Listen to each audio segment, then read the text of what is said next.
പിള്ളേർ എന്തെങ്കിലും ആഗ്രഹം പറഞ്ഞാൽ സാധിച്ചു കൊടുക്കണമെന്നാണല്ലോ. പഴയ ഒരു കീറിപ്പോയി നെയിൽ സ്ലിപ്പ് കാണിച്ചു ഇതുപോലെ എനിക്ക് വേണമെന്ന് പറഞ്ഞപ്പോൾ എനിക്ക് തോന്നിയതാണ് ഗാലറി കിടക്കുന്ന അവൻ്റെ ഫോട്ടോസ് വെച്ച് തന്നെ കുറച്ച് നെയിൽ സ്ലിപ്പ് എഡിറ്റ് ചെയ്ത് അവന് കാണിച്ചു കൊടുക്കാമെന്ന്. അങ്ങനെ ഞാൻ എടുത്തവൻ്റെ പല ഫോട്ടോസ് വെച്ച് ഞാൻ തന്നെ പല നെയിൽ സ്ലിപ്പ് എഡിറ്റ് ചെയ്തിട്ടുണ്ട്. എന്നിട്ട് അവൻ സ്കൂളിൽ നിന്ന് വരുമ്പോൾ കാണിക്കാം.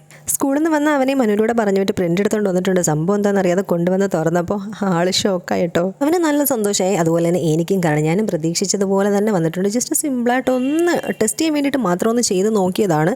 പക്ഷേ ഞാൻ വിചാരിച്ചില്ല അടിപൊളിയായിട്ട് വന്നിട്ടുണ്ട്. എനിക്ക് ആകെ ഒറ്റ ഒരു ഷീറ്റിൻ്റെ ആവശ്യം ഉണ്ടായിരുന്നുള്ളൂ. പക്ഷേ മനു പോയിട്ട് 5 ഷീറ്റ് എടുത്തിട്ട് വന്നിട്ടുണ്ട്. വർഷാവസാനം ആയതുകൊണ്ട് ഇത് പകുതിയും വേസ്റ്റ് ആവാനാണ് സാധ്യത. കാരണം ഞാൻ ഇതിനകത്ത് സ്റ്റാൻഡേർഡ് ഉൾപ്പെടെ ടൈപ്പ് ചെയ്ത് വെച്ചിട്ടുണ്ട്. ഏതൊരു ഷീറ്റിൽ 24 വരുന്ന ആ ഒരു ഒറ്റ പേപ്പറിൻ്റെ ആവശ്യം നമുക്ക് ഉണ്ടായിരുന്നുള്ളൂ. പക്ഷേ ഇതിപ്പോൾ 5 ആയപ്പം ഒരുപാട് കൂടുതലായിപ്പോയി. എന്നാലും സാരമില്ല. വർഷാവസാനമായപ്പോൾ നെയിം സ്ലിപ്പ് ഒട്ടിച്ച് ബുക്കിന് പൊതിയിട്ട് കവറിട്ട് കൊണ്ടുവന്നവന് മാത്രമേ കാണത്തുള്ളൂ. എന്തായാലും കൂട്ടുകാരുടെ മുമ്പിലൊന്ന് ചേഞ്ച് ചെയ്യണ്ടേ. ഞങ്ങളും എന്തായാലും പുതിയ കിട്ട് സ്റ്റിക്കറൊക്കെ ഒട്ടിച്ച് കൊടുത്ത് വിട്ടിട്ടുണ്ട്. അപ്പോൾ ഇങ്ങനെയുണ്ട് എൻ്റെ നെയിൽ സ്ലിപ്പ്. വളരെ സിമ്പിളായിട്ട് പെട്ടെന്ന് ചെയ്താണ്. വീഡിയോ ഇഷ്ടപ്പെട്ട ലൈക്ക് ചെയ്യണം, സബ്സ്ക്രൈബ് ചെയ്യണേ.